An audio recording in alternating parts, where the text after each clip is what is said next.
Europe 1, Au cœur de l'histoire. Franck Ferrand.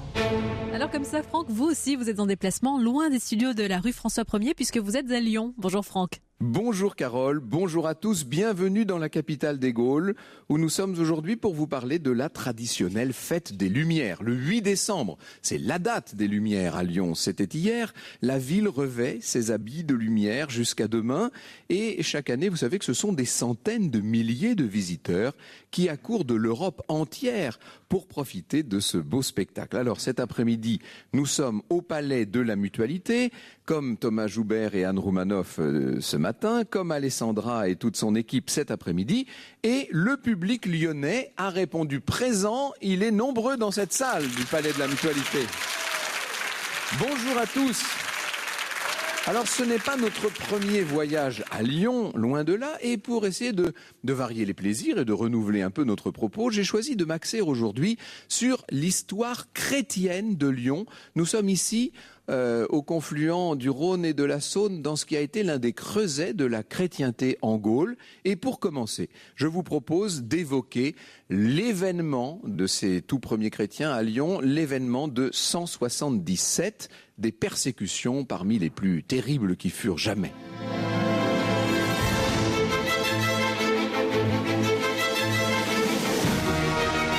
Europe 1, 14h, 15h, au cœur de l'histoire.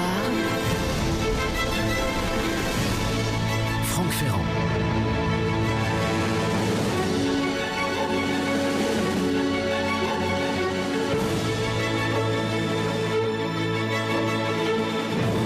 L'image est une des plus célèbres des vies des martyrs. Blandine, vous savez Blandine, cette jeune esclave lyonnaise, condamnée pour sa foi, attachée à un poteau au milieu de l'arène, entourée de lions massifs aux dents acérées.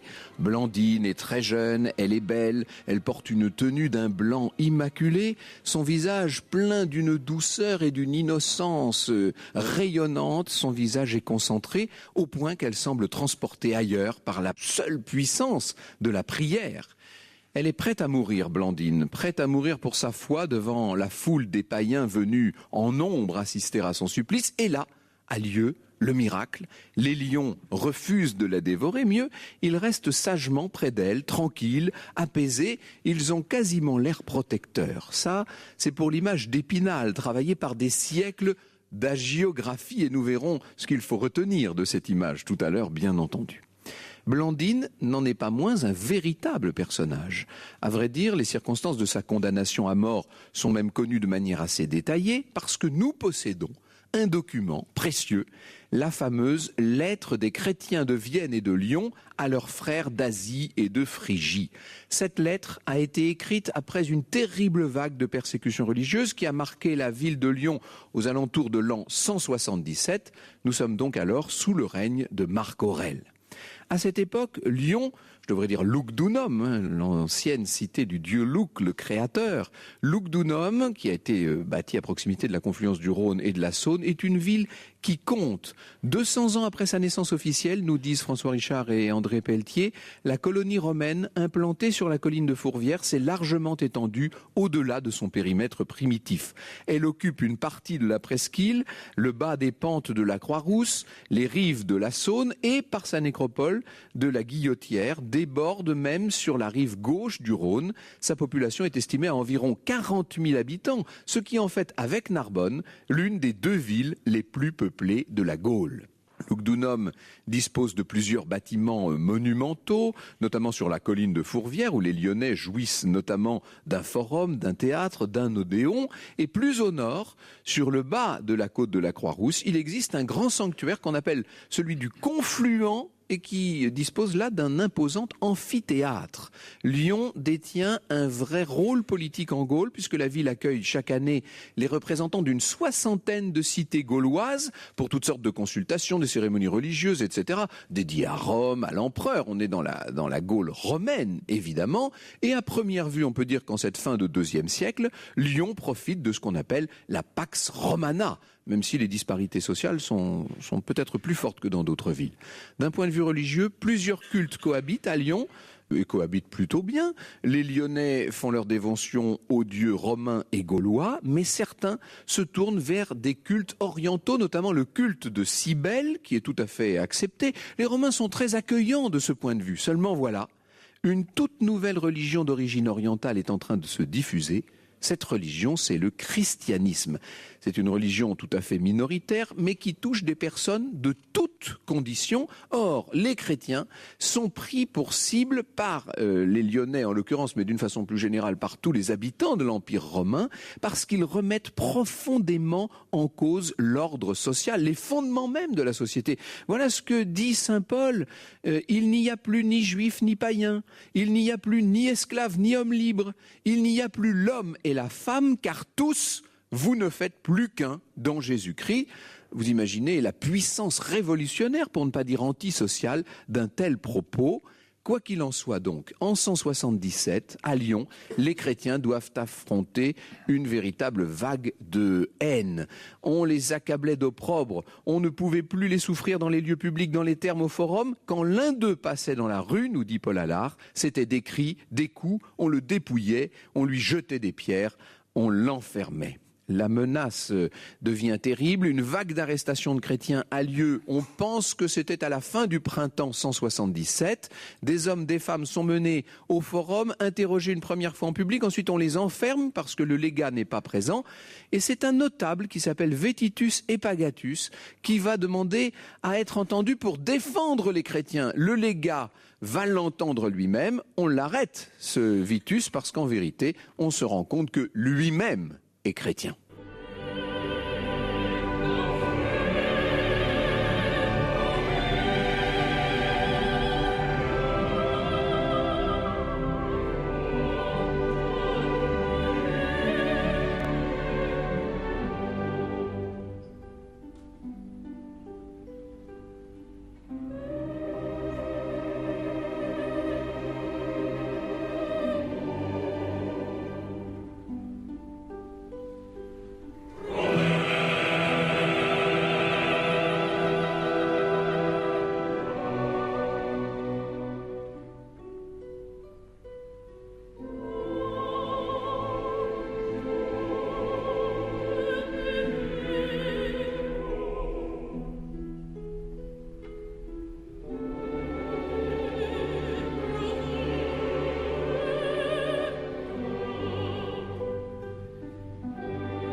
Un extrait de l'opéra La Forza del Destino de Verdi sur Europe 1, orchestré par Riccardo Muti. Retour de Franck Ferrand dans un instant, restez bien avec nous. Europe 1, au cœur de l'histoire. Europe 1, au cœur de l'histoire. Franck Ferrand. Nous sommes à Lyon vers 177. Les autorités romaines, suite à d'obscures violences antichrétiennes, décident d'arrêter de nombreux membres de cette communauté. Or, la menace qui pèse sur eux est claire, ils risquent la mort. Alors avant de savoir ce qu'ils vont devenir, moi j'ai une petite question pour vous, Franck. À quel point le christianisme s'est-il diffusé dans l'Empire romain à cette époque ? Mais c'est une question un petit peu difficile, Carole, parce que il faut faire avec assez peu d'indices et peu de sources sur le sujet. Vous savez, en cette fin de IIe siècle, le christianisme se diffuse de manière très inégale dans l'Empire. On verra ça tout à l'heure. On parlera de ces premières communautés chrétiennes, qu'elles soient dans l'ouest de la péninsule anatolienne, bien entendu, ou à Rome, dans la capitale. Pour ce qui est de la Gaule, on possède extrêmement peu d'éléments, si ce n'est la fameuse lettre de 177, qui nous permet justement de savoir qu'il y a eu ces persécutions terrible à Lyon. Alors les chrétiens sont donc arrêtés en masse. C'est aussi le cas de leurs serviteurs pour certains, alors que même sont païens. Et sous la menace, certains lancent des accusations fantaisistes contre les accusés. On va dire qu'ils pratiquent l'inceste, qu'ils pratiquent l'anthropophagie. C'est toute la question de la communion du corps du Christ. Ça pose problème, évidemment, dans la société romaine. Le but, c'est de briser cette toute première communauté chrétienne. On veut obtenir des abjurations et puis surtout, n'oublions pas qu'on on veut dissuader la population de se convertir à cette nouvelle religion chrétienne. Et c'est la raison pour laquelle on emploie largement la torture, une torture qui a été très bien conçue pour briser les gens sans les tuer. Il faut rendre la douleur insoutenable, il faut tout simplement impressionner le public, ce qui passe par l'application par exemple de lamelles de fer rougies au feu sur les parties du corps les plus délicates, nous nous dit la fameuse lettre. Alors bien sûr, il y a ceux qui sont très braves et puis il y a ceux qui fléchissent. On en voyait aussi qui n'étaient pas prêts ni exercés, dit la fameuse lettre. Ils restaient encore faibles, incapables de soutenir l'effort d'un grand combat. Pour une dizaine d'entre eux, ce fut même une défaite. Ils brisèrent l'ardeur de ceux qui restaient et n'avaient pas encore été arrêtés. Ceux-ci, malgré toutes sortes d'épreuves, assistaient les martyrs et ne les abandonnaient pas. Alors certains, ceux qui appartiennent le moins à la bonne société, si je puis dire, sont carrément envoyés dans l'arène, dans l'amphithéâtre. Les 4 premiers martyrs sont Sanctus, qui est je prononce à la française, qui est un diacre de Vienne, Mathurus, baptisé depuis peu, Attal est un oriental qui avait une certaine réputation, il était connu pour son courage, et puis, donc, notre esclave, Blandine, qui a été arrêtée en même temps que sa maîtresse, elle aussi convertie au christianisme. En réalité, il ne semble pas que Blandine soit une si jeune fille que cela. Voilà ce que nous dit la lettre. En la personne de Blandine, le Christ montra que ce qui paraît aux yeux des hommes sans beauté simple, méprisable, ça c'est dit, est digne aux yeux de Dieu d'une grande gloire. Nous tous, en effet, nous avions craint que Blandine, dans cette lutte, ne soit pas capable, à cause de sa faiblesse physique, d'une telle force. Elle va tout affronter, la pauvre Blandine, et d'abord des tortures très raffinées, elle subit des souffrances invraisemblables, elle affronte donc dans l'arène les animaux sauvages. Voilà ce que nous disent François Richard et André Pelletier. Il n'était pas question de faire venir d'Afrique du Nord les grands fauves, beaucoup trop chers pour les organisateurs gaulois.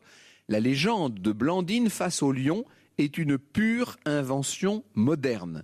La lettre des chrétiens, hormis les taureaux nommément désignés, ne parle que de bêtes sauvages. En Gaule, on montrait les animaux sauvages capturés dans le pays, ours, loups, lynx, sangliers, aurochs, auxquels on ajoutera les taureaux.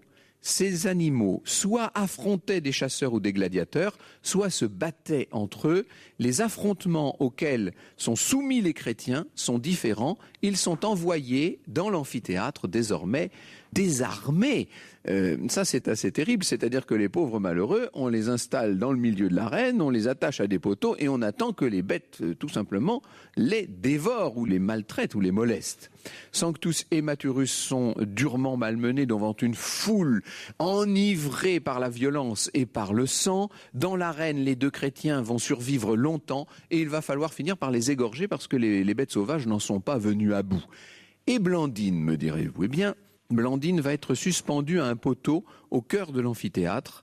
Il faut imaginer cette femme sans défense, condamnée à se faire écharper par les animaux. La foule est là, qui attend sa ration de sang. Eh bien, les choses ne se passent pas du tout comme prévu. Blandine est attachée sans moyen de lutter, elle n'a que la prière pour se défendre. Et si l'on en croit la lettre, c'est le cas de le dire, eh bien, les animaux sauvages tournent autour d'elle, la reniflent, mais ne l'attaquent pas. On peut imaginer l'étonnement, sans doute la frustration, assurément la déception de cette foule venue assister à un martyr sauvage. Finalement, puisque les animaux ne veulent pas de Blandine, il va falloir prendre une décision. Les autorités se résolvent à détacher l'esclave chrétienne et à la renvoyer dans sa prison. Franck Ferrand évoque cet après-midi les martyrs de Lyon jusqu'à 15h. Au cœur de l'histoire, c'est votre émission. Vous pouvez bien sûr réagir sur les réseaux sociaux et poser toutes vos questions à Franck Ferrand sur la page Facebook Au cœur de l'histoire ou sur Twitter avec le hashtag ACDH. Au cœur de l'histoire. Sur Europe 1. Europe 1, au cœur de l'histoire. Franck Ferrand. Alors Franck, vous évoquiez les martyrs de Lyon jusqu'à 15h.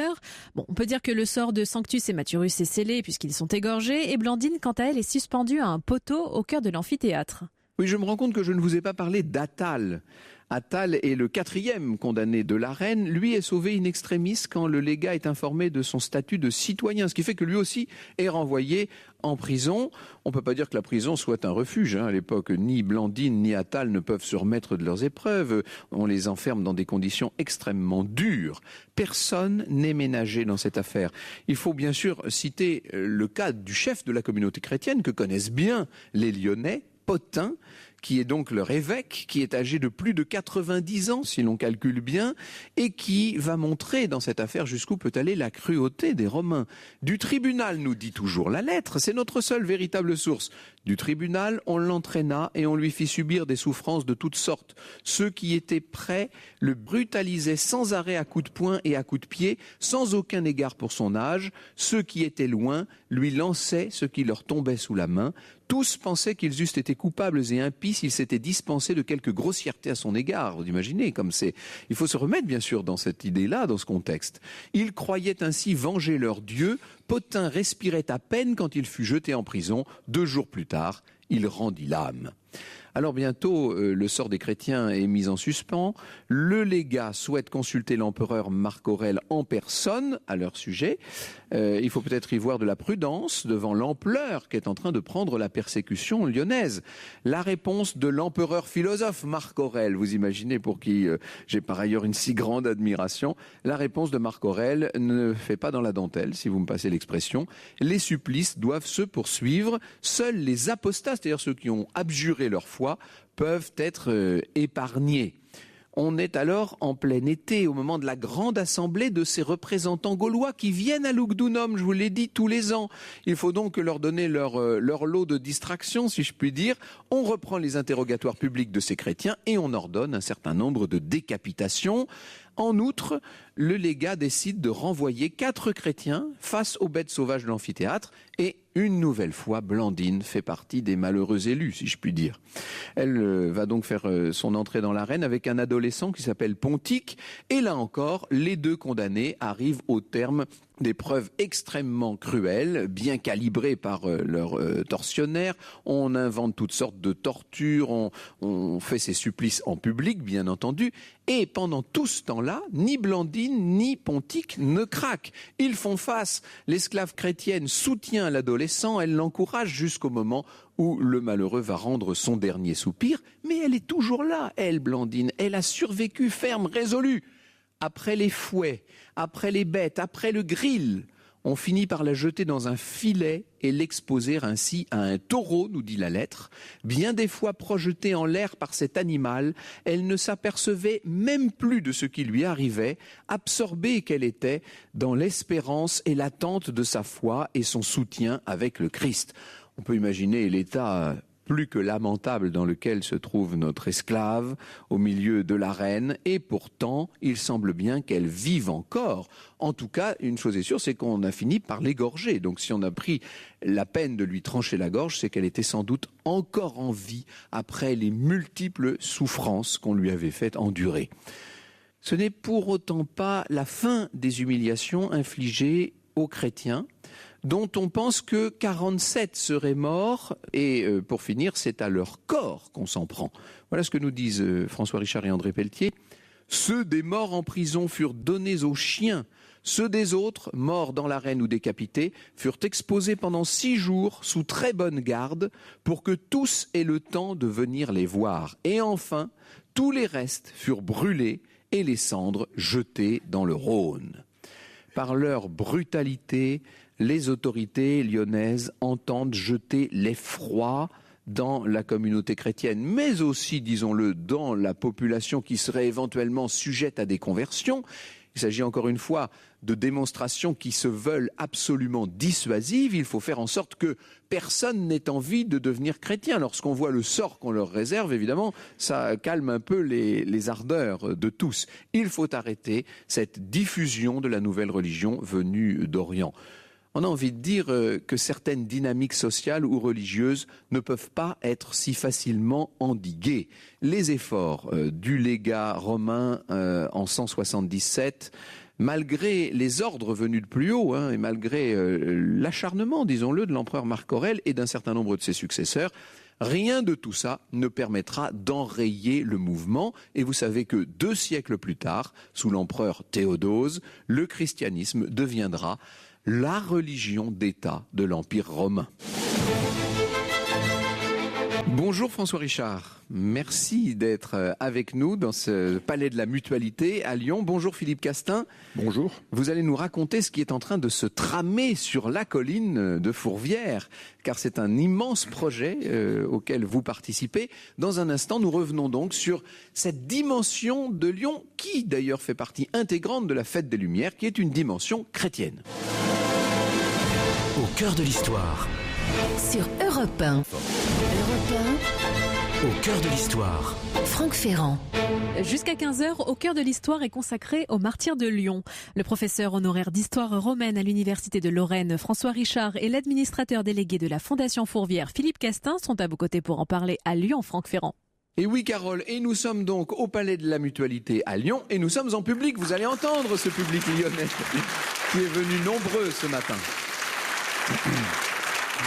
Finalement, François Richard, on ne sait pas grand-chose de cette affaire. Si l'on n'avait pas la fameuse lettre adressée aux frères d'Orient, si je puis dire, on ne saurait même pas qu'il y a eu ces persécutions en 177 à Lyon, à Lugdunum plus exactement.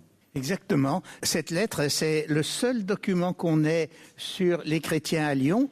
Et c'est même le seul document qu'on ait sur les chrétiens en Gaule jusqu'au milieu du IIIe siècle. Alors ça, c'est étonnant. Ça veut dire que des persécutions comme celle de Lugdunum, il en a probablement existé ailleurs en Gaule, sauf que comme on ne les a pas décrites à l'époque, et comme nous sommes sans aucune source pour en parler, on ne sait pas qu'elles ont eu lieu. Mais le cas de Lyon n'est sûrement pas un cas isolé. Probablement, il y a eu le même genre de persécution dans bien d'autres villes de la Gaule. C'est possible, mais on ne peut pas le savoir. On ne le sait pas. On ne peut pas le savoir. Est-ce qu'on est certain au moins de cette date de 177 ? Parce que la lettre n'est pas datée. Alors, dans la lettre, on nomme l'empereur Marc Aurèle et le pape Éleuthère. Alors, le pape Éleuthère, il a commencé à être pape en 175. Et puis Marc Aurèle, il est mort en 180. Donc, on est sûr que c'est déjà dans cette fourchette-là. Oui. Puis d'autre part, le légat envoie un messager à Marc Aurèle, comme vous l'avez dit, pour lui demander des instructions. Et c'était à l'époque où Marc Aurèle était à Rome. Et donc, en 175... Et on connaît très bien les déplacements de Marc Aurèle, et on connaît au jour très près. bien les déplacements de Marc Aurèle, comme d'ailleurs de tous les empereurs romains. Oui. Il y a un livre d'un Allemand qui est uniquement consacré aux déplacements. Et on voit qu'en 175 et 176, il était en Orient, donc on ne pouvait pas envoyer de messager. Et puis, à partir de 178, eh bien, il quitte Rome pour aller sur le Danube, vers Vienne, pour combattre les invasions barbares, déjà. Et donc, c'était trop loin, je pense, pour qu'il y ait un aller-retour comme ça. Donc, c'est soit 177, soit 178 avant son départ. Je vais vous faire une confidence. J'ai à l'esprit l'image qu'on nous projetait quand j'étais enfant à l'école primaire. On nous montrait Sainte Blandine dans son filet et le taureau qui, malheureusement, la projetait dans les airs. C'est une image qui m'a beaucoup frappé. Cette image est probablement une image historique. On n'est pas dans une légende. Vous l'avez lu vous-même, elle est dans la lettre. Dans la lettre. Elle est dans la lettre. Alors, les lions ne sont pas dans la lettre, mais le taureau et le filet sont dans la lettre. Les lions, ils ont plutôt été inventés par les peintres du 19e siècle, disons-le. Ou même un peu avant. Un peu avant, oui. Alors, comment cette communauté chrétienne de Lyon s'est-elle constituée ? Est-ce qu'il y a beaucoup de chrétiens à l'époque dans l'Empire romain ? Alors, non, il n'y a pas beaucoup de chrétiens dans l'Empire romain, et on pense que même au IVe siècle, il devait y en avoir entre 5 et 10%. Oui, c'est ça. Donc, quand Constantin est devenu chrétien, il y en avait entre 5 et 10%, on pense. Et donc, il y en avait encore moins à cette époque-là. En revanche, eh bien, ils étaient répartis un peu partout dans l'Empire romain. Il y en avait en Gaule, en Orient et en Occident. Et en Occident, il y en avait pas mal en Italie, où déjà l'évêque de Rome jouait un rôle central dans toute l'Église catholique, comme on disait, universelle. Il y en avait certainement en Afrique du Nord, mais on les voit apparaître un peu après l'époque de la lettre. Mais ils apparaissent comme communauté tellement bien constituée qu'elle est antérieure. Et puis, il y en avait donc en Gaule, on l'apprend. Est-ce que c'est une communauté clandestine ? Est-ce qu'ils se cachent, les chrétiens, à la fin du IIe siècle ? Eh bien, pas tout à fait, puisque un moment dans la lettre, l'auteur dit « Des gens qui étaient en bon rapport de voisinage avec nous se sont mis à nous poursuivre et à nous molester. » Oui. Et il pouvait y avoir des bons rapports de voisinage, et puis... Ça dépendait peut-être des ordres qui venaient du légat, enfin des autorités, d'une certaine manière. On ne sait pas d'où vient la persécution, mais en général, dans les mouvements de foule, il y a des meneurs, mais on ne sait pas Ce qui est certain, c'est que tous ces chrétiens, qui sont sans cesse plus nombreux, car la religion chrétienne est en train de faire tache d'huile à l'intérieur de l'Empire, principalement à Rome, qui est la capitale, bien sûr, dans les parties les plus orientales de l'Empire, mais vous nous le dites petit à petit sur l'ensemble de territoires gigantesques qui se trouvent sous l'autorité de l'empereur de Rome. On sait que ces chrétiens constituent une menace pour la société romaine. En quoi? Alors expliquez-nous en quoi cette nouvelle doctrine, si je puis dire, cette nouvelle religion attaque les fondements même de la société romaine. En fait, ce qu'on reprochait aux chrétiens, c'est leur religion. On leur reprochait pour leur comportement, on leur reprochait... Ils étaient discrets. Ils étaient discrets, puis c'était très pacifique par définition. Oui. Et normalement, ils devaient être même plutôt serviables, plutôt sympathiques, mais on leur reprochait leur religion. Alors, leur religion leur faisait dire que les dieux n'existaient pas. Oui. Que les dieux étaient faux. Alors ça, c'est pour les habitants de l'époque, c'était inquiétant, c'était blessant, et puis ça déclenchait un malaise. Je pourrais développer ça. C'était inquiétant parce que si on niait les dieux, si on les insultait et si on ne leur rendait pas un culte, les dieux pouvaient se venger. Se venger. Et on a un texte de Tertullien qui est écrit 20 ans après la lettre et qui est à Carthage. Et c'est là d'ailleurs où apparaît, c'est le premier texte chrétien en 197 qui dit: quand il y a des inondations, quand il y a des tremblements de terre, quand il y a des sécheresses, il y a un cri unanime, les chrétiens au lion. Comme quoi, il y avait des lions aussi, oui, mais en Afrique. C'est un peu, ils deviennent un peu les boucs émissaires de cette société. Alors, il faut dire que leur culte accorde une place très importante aux femmes, ce qui est assez stupéfiant, évidemment, aux yeux des Romains de l'époque. Les chrétiennes sont considérées comme les égales des chrétiens, d'une certaine manière. Et puis, on le voit dans la liste des martyrs, on voit qu'il y a presque la moitié de femmes. Et puis, il y a cette interrogation sur l'Eucharistie, avec cette idée du corps du Christ qui donne une image anthropophagique de cette religion. Exactement. Et cette image, donc, elle est rappelée dans la lettre où un des martyrs dit « Nous ne mangeons pas les enfants ». Et Tertullien, en Afrique, à peu près à la même époque, dit la même chose. On nous accuse d'avoir des réunions secrètes et d'enduire de farine des enfants et puis de les découper. Oui, comme s'il y avait des espèces d'orgies sataniques, ce que nous appellerions nous sataniques, qui d'ailleurs, aux yeux des Romains, ne sont pas tout à fait incroyables, puisque ça fait partie des travers qui sont fréquents dans l'Empire aussi, il faut le dire. Ça, ce serait quand même très marginal. Sévère. Ce serait très marginal. Oui. Lyon a joué un rôle particulier dans le développement de ce christianisme primitif? Eh bien, au IIe siècle, il est possible qu'il y ait eu d'autres chrétientés en Gaule. D'abord, la lettre parle des églises de Lyon et Vienne, et en général, quand on parle d'église, c'est qu'il y a un évêque. Il y avait peut-être bien un évêque à Vienne. Pothin, probablement. Alors, pour Lyon, c'était Pothin. Oui, pour Vienne, c'était un autre. Et puis, d'autre part, dans le premier livre de Saint-Irénée, qui est écrit une quinzaine de... Il vivait à l'époque, Saint-Irénée. Il y a même des gens qui pensent que c'est lui qui a écrit la lettre, ce qui serait possible. Mais dans le premier livre de son grand traité contre les hérésies, Irénée dit, on a beaucoup de chrétienté éparse dans l'Empire romain, mais tout le monde a la même foi. Et il énumère des pays. Et il dit, c'est la même foi chez les chrétientés d'Espagne, de Gaule et des Germanies.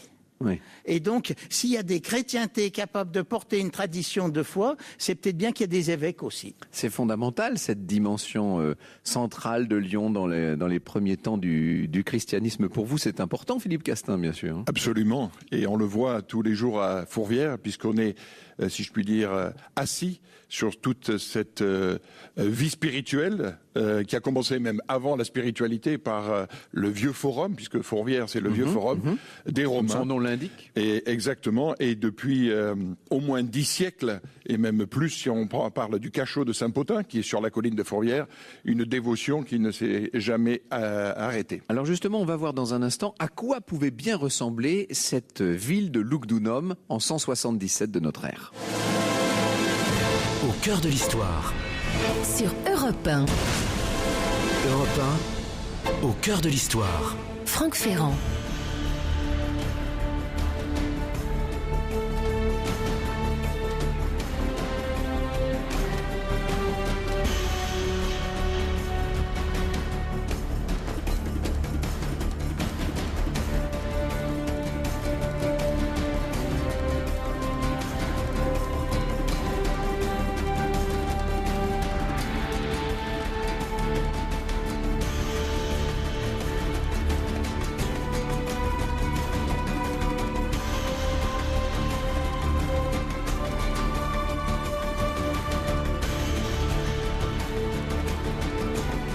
La bande originale de Gladiator sur Europe 1 pour illustrer l'histoire des martyrs de Lyon, puisque justement vous recevez à Lyon Franck Ferrand, le professeur honoraire d'histoire romaine à l'université de Lorraine François Richard et l'administrateur délégué de la Fondation Fourvière Philippe Castin.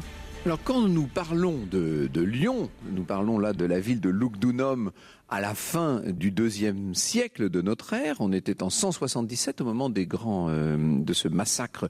Quand je dis grand massacre, en même temps, ça représente une cinquantaine de personnes. Ça n'est pas non plus une foule qui est massacrée. Hein. Ce sont quelques dizaines de personnes. Non, mais pour les persécutions, jusqu'à la grande persécution de Dioclétien du IIIe siècle, c'est beaucoup. C'est beaucoup, oui.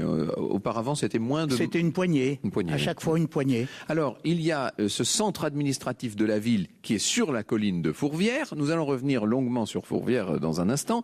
Les quartiers, comment dirais-je, les quartiers actifs, les quartiers commerciaux qui sont dans l'actuel quartier de Vèze, dans le vieux Lyon actuel, bien entendu, dans une partie de la presqu'île aussi, qui commence à être là très active et très habitée. Et puis, il y a un petit bourg au nord de la presqu'île et sur les pentes de la Croix-Rousse. Ça, c'est Condat. C'est Condat. Et cette ville représente combien d'habitants à peu près à l'époque ? Vous l'avez dit tout à l'heure, là, c'est dans les 40 000 habitants. Ce qui est beaucoup quand même, bien entendu. Oui, c'est beaucoup. Pour les villes d'Orient, ce serait pas beaucoup dans les villes d'Orient.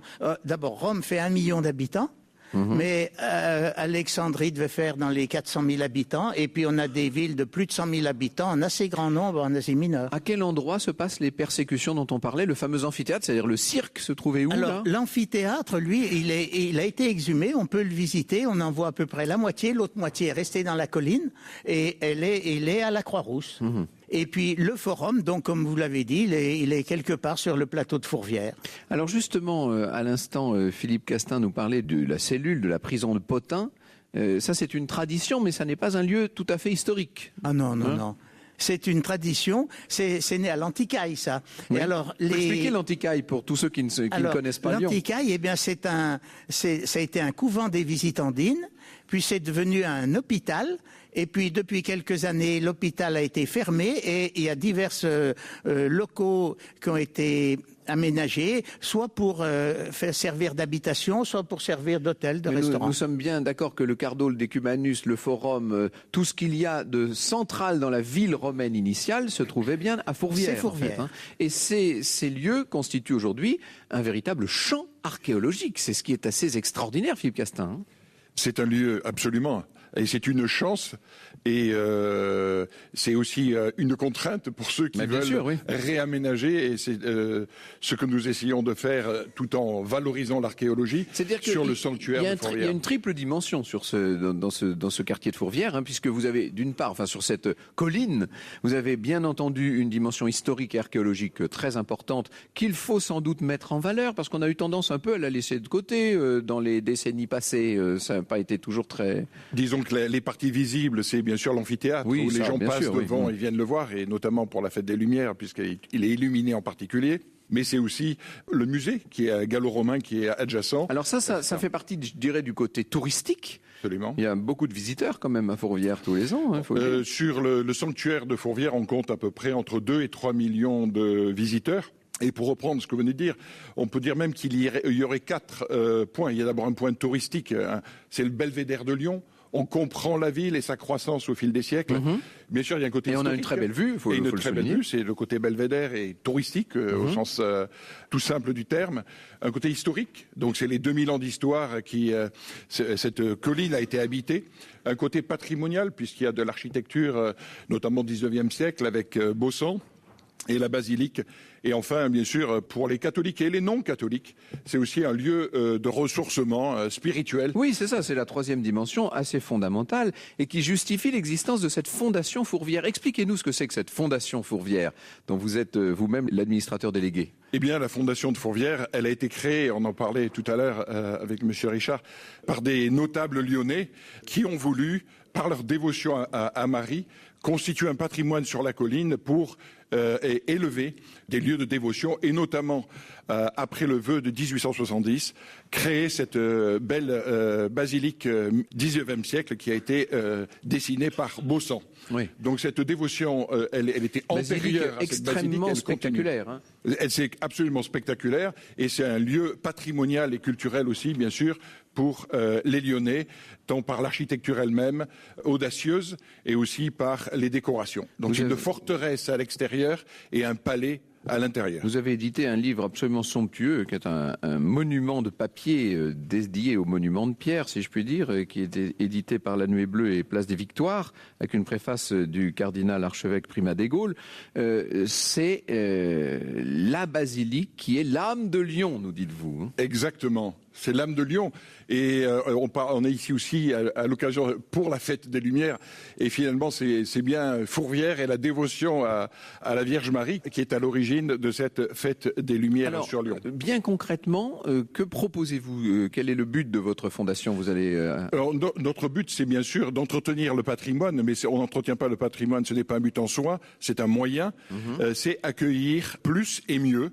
Cet investissement qui a été fait il y a 150 ans demande à être entretenu et largement rénové.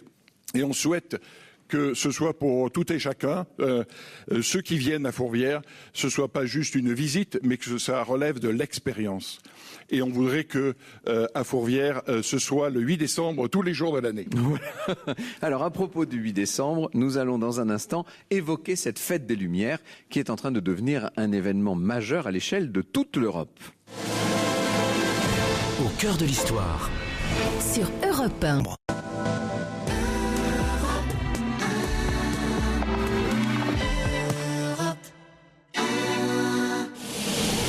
Europe 1, au cœur de l'histoire. Franck Ferrand. Et dans cette dernière partie d'Au cœur de l'histoire, on s'intéresse, Franck, à la fête des Lumières de Lyon, une ville dans laquelle vous vous trouvez. Et oui, chère Carole, quelques minutes encore dans cette ville de Lyon avec le public lyonnais qui est là, qui est présent.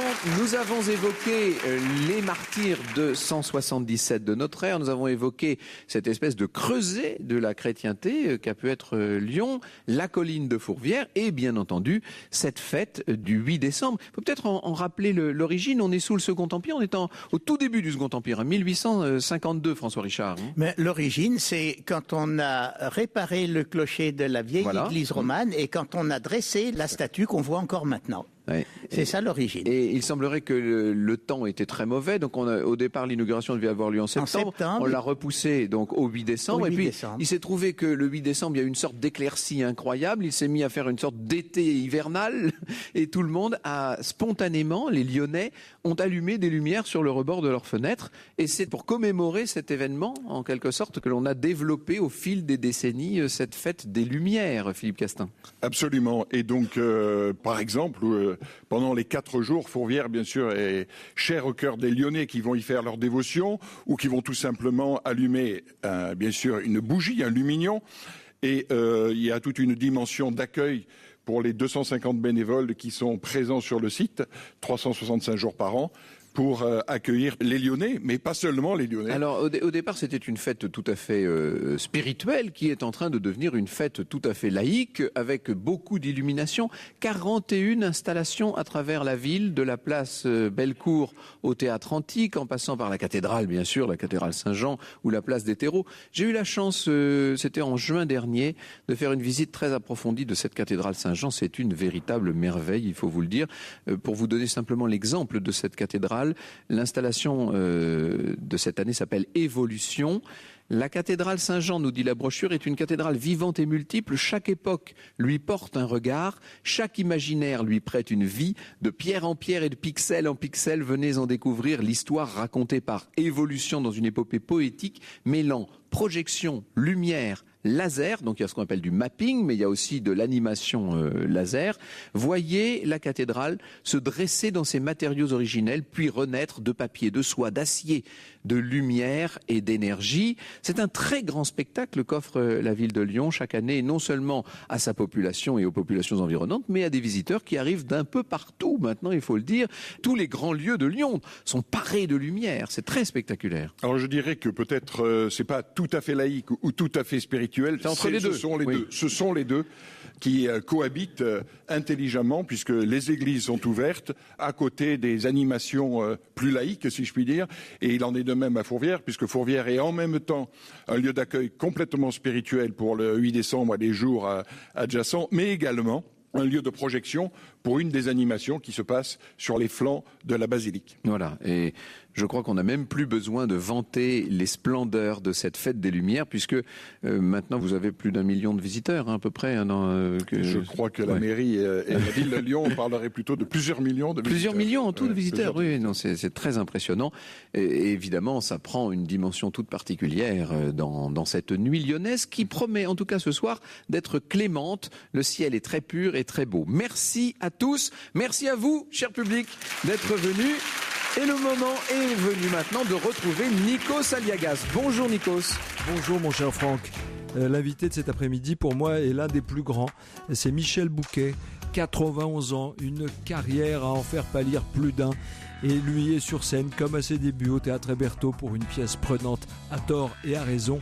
On va parler théâtre évidemment, on va parler de ses souvenirs, mais on va surtout voyager à travers ses choix musicaux. À tout de suite.